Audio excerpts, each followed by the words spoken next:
Hello friends, நம்ம இன்றைக்கி இதை பற்றி பார்க்க போகிறோம்னா இலக்கிய வரப்போகிற எபிசோடில் என்ன இன்ட்ரெஸ்டிங்கான சுவாரஸ்யமான விஷயம் நடக்க போந்தாங்க பார்க்க போகிறோம். வாங்க வீடியோக்குள்ளே போயிடலாம். நம்முடைய ரேவதி பார்த்திங்கன்னா ரொம்பவுமே சீரியஸ் ஆகிடுறாங்க. அந்த ஐசி வார்டுக்கு கொண்டு போகிறதுக்கு முன்னாடி பார்த்திங்கன்னா இலக்கிய நான் உங்ககிட்ட ஒரு உண்மையை சொல்லி ஆகணும். கௌதமோட மடியில் தான் என்னுடைய உயிர் போகும். அதை தவிர்த்து உங்ககிட்ட ஒரு முக்கியமான உண்மையை சொல்லி ஆகணும். இதை நீ கண்டிப்பாக தெரிஞ்சுக்கணும் அப்படின்ற மாதிரி சொன்னது பார்த்திங்கன்னா அது வரைக்கும் ஐசி வார்டுக்கு கூப்பிட்டு போயிடுறாங்க. அதுக்கப்புறம் நம்முடைய ரேவதியை பார்த்தீங்கன்னா டாக்டருங்கெல்லாம் செக் பண்ணிவிட்டு அவங்களுக்கு ட்ரீட்மெண்ட்டெல்லாம் கொடுத்து அவங்கள நார்மல் பண்ணுறாங்க. டாக்டர்கள் விசாரிக்கிறப்ப பார்த்தீங்கன்னா இவங்க பிளட் கேன்சரோட ஃபைனல் ஸ்டேஜில் இருக்கிறதுனால அடிக்கடி இப்படி நடக்கும்.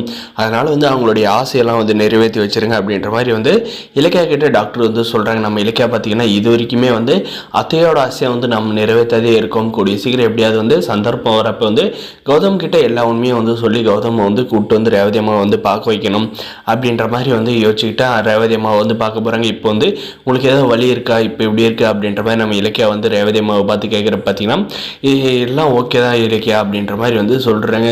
சரி ரேவதி அத்தை, நீங்கள் என்கிட்ட ஏதோ ஒரு உண்மையை சொல்லணும் அப்படின்ற மாதிரி ஐசி வார்டுக்குள்ள நுழையிறப்ப சொல்லிக்கிட்டே வந்தீங்களே, அதுவும் கௌதமோட மடியில் தான் உயிர் போகணும்னு சொன்னீங்க. இதை நான் கூடிய சீக்கிரம் கண்டிப்பாக நிறைவேற்றுவோம். ஆனால் உங்களுக்கு எதுவுமே ஆகாது அப்படின்ற மாதிரி பார்த்தீங்கன்னா நம்ம இலக்கிய சொன்னாலுமே சொல்கிறாங்க.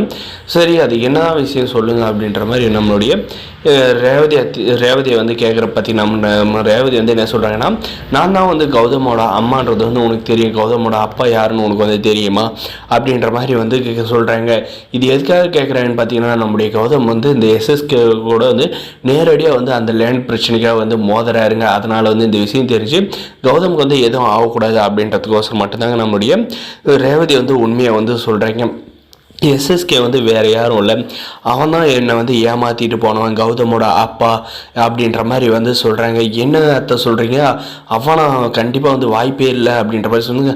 ஆமாம் இலக்கியா, அவன் தான் எனக்கு குழந்தைய கொடுத்துட்டு அவன் எனக்கு தாலி கட்டுறன்ட்டு ஏமாற்றிட்டு போயிட்டான். இத்தனை இந்த உண்மையை உங்ககிட்ட சொல்லாத இருந்தேன். அவனுக்கு பணக்கார வாழ்க்கை கிடைச்சுன்னு அவன் அப்படி போயிட்டான். ஆனால் இப்போ கௌதம் அந்த எஸ்எஸ்கே கூட நேரடியாக அந்த அனாதாசிரமம் இடத்த வாங்குறதுக்காக மோதுறதுனால அவன் உயிருக்கு இவனால் ஏதாவது ஆபத்து வருமா அப்படின்றதுக்காக எனக்கு பயமாக இருக்குது. ஆனால் கௌதம் தான் என்னுடைய மகன்றது இன்னும் எஸ்எஸ்கேவுக்கு தெரியாது. கண்டிப்பாக தெரிய வச்சுன்னா கௌதம் உயிரோட விட மாட்டான். ஆனால் இந்த உண்மையை உங்ககிட்ட மட்டும்தான் சொல்லியிருக்கேன். இதனால் உன்னுடைய அனாதாசிரம கனவை தடுத்து நிறுத்தணும்னு நினைக்காது. நீ வேறு எங்கேயாவது அந்த இடத்த ஆரம்பிச்சுக்கும். ஆனால் கண்டிப்பாக அந்த எஸ்எஸ்கே கூட மோதி அந்த இடத்துல தான் ஆரம்பிக்கணும்னு நினைக்காத இலக்கியா அப்படின்ற மாதிரி சொல்கிறேங்க. நம்ம இலக்கியா பார்த்தீங்கன்னா, கடவுளை இவ்வளோ நாளாக அந்த எஸ்எஸ்கே கூட சண்டைக்காரனாக இருக்கவங்க இப்போ போயிட்டு ரேவதி அத்தை அவனை தான் கௌதமோட அப்பான்னு சொல்கிறாங்களே. இதை சொன்னால் கௌதம் எந்த அளவுக்கு கோவப்படுவாரா இல்லை போயிட்டு பேசி சால்வ் பண்ணுவாரா, ரேவதி அம்மாவை கூட அம்மான்னு ஏற்றிவாங்க. ஆனால் இந்த எஸ்எஸ்கேவை கண்டிப்பாக கௌதம் அப்பான்னு ஏற்றுக்கவே மாட்டார் அப்படின்னு நினைக்கிறாங்க. இவங்க நினைக்கிறது சரிதாங்க. அந்த எஸ்எஸ்கே ஒரு காலம் நம்ம கௌதம் அப்பாவை ஏற்றுக்க மாட்டாருங்க. இந்த உண்மையெல்லாம் நம்ம இலக்கியாவோட முடிஞ்சிருமா இல்லை நம்மளோட ஜானகி கிட்ட போகுமா அப்படின்றதான் வரப்போ எபிசோட் இருக்கும்போது மறக்காம சப்ஸ்கிரைப் பண்ணி தேங்க்ஸ் ஃபார் வாட்சிங்.